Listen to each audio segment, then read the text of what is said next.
하나님 나라 복음을 살아가는 매일의 동행. 오늘 말씀은 신명기 21장 1절부터 23절의 말씀입니다.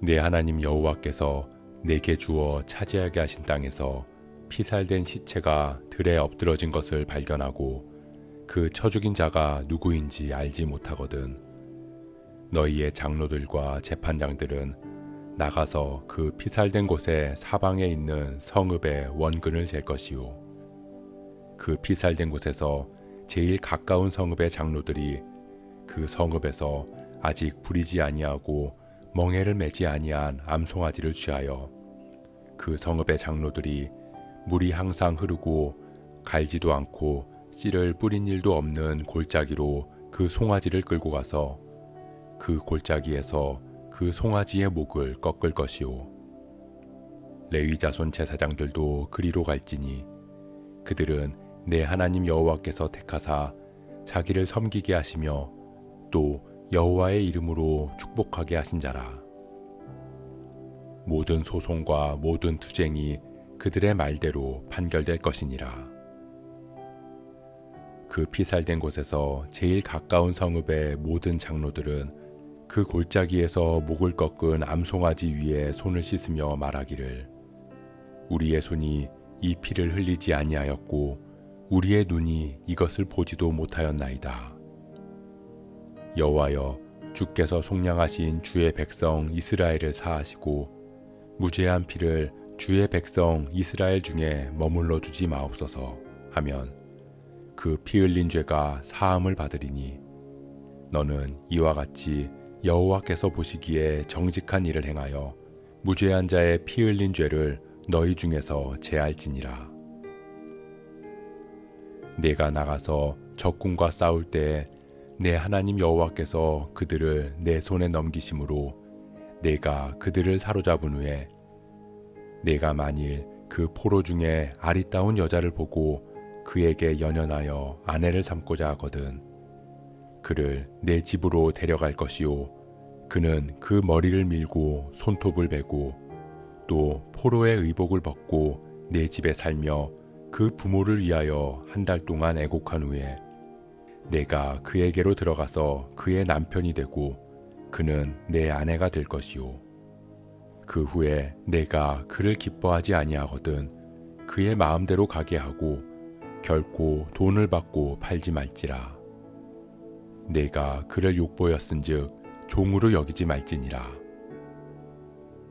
어떤 사람이 두 아내를 두었는데 하나는 사랑을 받고 하나는 미움을 받다가 그 사랑을 받는 자와 미움을 받는 자가 둘 다 아들을 낳았다 하자. 그 미움을 받는 자의 아들이 장자이면 자기의 소유를 그의 아들들에게 기업으로 나누는 날에 그 사랑을 받는 자의 아들을 장자로 삼아 참 장자 곧 미움을 받는 자의 아들보다 앞세우지 말고 반드시 그 미움을 받는 자의 아들을 장자로 인정하여 자기의 소유에서 그에게는 두 몫을 줄 것이니 그는 자기의 기력의 시작이라. 장자의 권리가 그에게 있음이니라. 사람에게 완악하고 패역한 아들이 있어 그의 아버지의 말이나 그의 어머니의 말을 순종하지 아니하고 부모가 징계하여도 순종하지 아니하거든 그의 부모가 그를 끌고 성문에 이르러 그 성읍 장로들에게 나아가서 그 성읍 장로들에게 말하기를 우리의 이 자식은 완악하고 패역하여 우리 말을 듣지 아니하고 방탕하며 술에 잠긴 자라 하면 그 성읍의 모든 사람들이 그를 돌로 쳐 죽일지니 이같이 네가 너희 중에서 악을 제하라. 그리하면 온 이스라엘이 듣고 두려워하리라. 사람이 만일 죽을 죄를 범함으로 내가 그를 죽여 나무에 달거든 그 시체를 나무 위에 밤새도록 두지 말고 그날에 장사하여 내 하나님 여호와께서 내게 기업으로 주시는 땅을 더럽히지 말라. 나무에 달린 자는 하나님께 저주를 받았음이니라.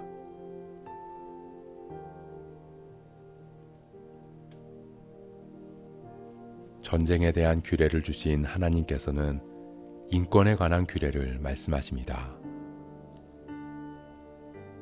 당시 범인을 알 수 없는 살인사건이 발생했을 때 지금처럼 범인을 찾기 쉽지 않았을 것입니다. 그래서 어쩌면 그 당사자뿐만 아니라 가족들은 그 억울함에 괴로워해야 했을 것입니다. 그렇기에 그 범인을 알지 못하는 사건, 그 책임을 질 사람을 찾지 못한 사건에 대해서 공동체가 함께 책임을 나누어 질 것을 말씀하십니다. 사건이 일어난 곳에서 가장 가까운 성읍의 장로들은 아직 멍에를 매지 않은 암송아지를 골짜기로 끌고 가서 그 목을 꺾으라고 말씀하십니다. 그 누구도 책임지지 못한 그 억울함을 암송아지에게 지움으로써 애도하는 의식을 치르는 것입니다. 그럴 때 성읍의 사람들은 그 죽음에 관심을 갖게 될 것이고 억울한 죽음에 대한 책임을 통감하게 될 것입니다. 또한 하나님께서는 전쟁 포로로 사로잡은 여자를 데려갈 경우 그를 아내로 삼으라고 말씀하십니다. 고대 근동에서 전쟁 포로들은 사람이 아닌 재산으로 취급되었습니다. 그렇기에 포로로 잡혀온 여자도 그 삶이 피폐했을 것입니다. 그러나 하나님께서는 그런 문화의 시대에서 포로로 데려온 여자를 함부로 대하지 말고 아내로 맞아야 한다는 것입니다. 그리고 어떠한 이유에서든 그 여자를 돌려보낼 때 종으로 팔지 말고 자유인으로 보내라고 말씀하십니다. 그럴 때 사람들은 아무리 포로라 할지라도 하나님께서 지으신 사람으로서의 존귀함을 깨닫고 그 생명과 인권을 존중하게 될 것입니다.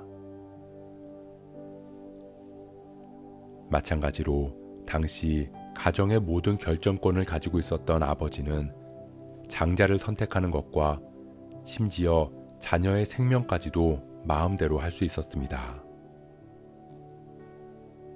그럼에도 하나님께서는 질서 안에서 장남을 세움으로써 가정을 이끌라고 말씀하시고 자녀의 생명 또한 자신의 결정이 아닌 성읍의 장로들을 통해서 재판을 받게 하라고 당부하시는 것입니다. 그럴 때 사람들은 가정의 질서와 생명의 소중함을 깨닫게 될 것입니다. 마지막으로 죄를 지어 죽은 사람을 몇 날이고 매달아 둠으로써 사람들에게 경각심을 주었던 당시 문화 속에서 하나님께서는 죽을 죄를 지어서 나무에 달린 사람이라 할지라도 그 시체를 밤새 두지 말고 장사하라고 말씀하십니다. 사람이 그 죄의 대가를 받아 죽었다면 그 존엄을 지켜주고 남은 가족들의 고통은 헤아려 주라는 것입니다. 사랑하는 성도 여러분, 하나님께서 당시 문화와도 같았던 제도들, 어떻게 보면 너무나 당연하다고 생각했던 일들을 하나하나 말씀하시면서 너희는 그렇게 하지 말라고 하신 이유는 이스라엘을 통해 하나님 나라를 보여주시기 위함입니다.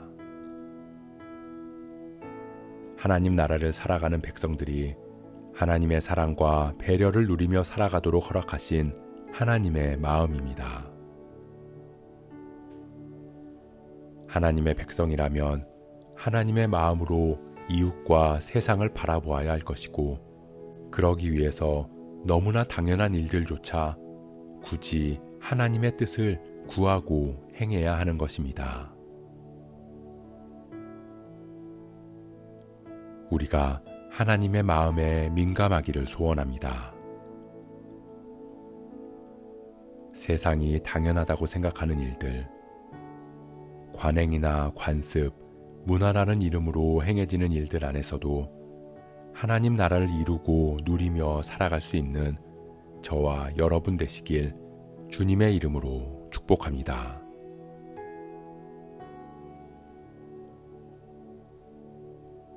오늘 말씀 묵상하면서 기도함으로 마음에 새기겠습니다. 하나님께서 이스라엘을 통해 하나님 나라를 이루고자 하신 것처럼 주님을 따르는 그리스도인들을 통해서 이 땅에 하나님 나라를 전하심을 봅니다. 우리가 오늘 말씀을 통해 하나님의 마음과 사랑을 깨닫습니다. 공동체가 함께 책임을 나누고 인권을 존중하고 약자를 보호하는 그 모든 일들이 우리의 본성에 반하고 시대의 문화와 맞지 않을지는 몰라도 그럼에도 우리는 하나님의 마음으로 세상을 바라보고 살아가게 하옵소서. 그렇게 우리를 통해 이 땅에 하나님 나라를 속히 임하게 하옵소서. 이 모든 말씀 사랑과 은혜의 주 예수 그리스도의 이름으로 기도합니다.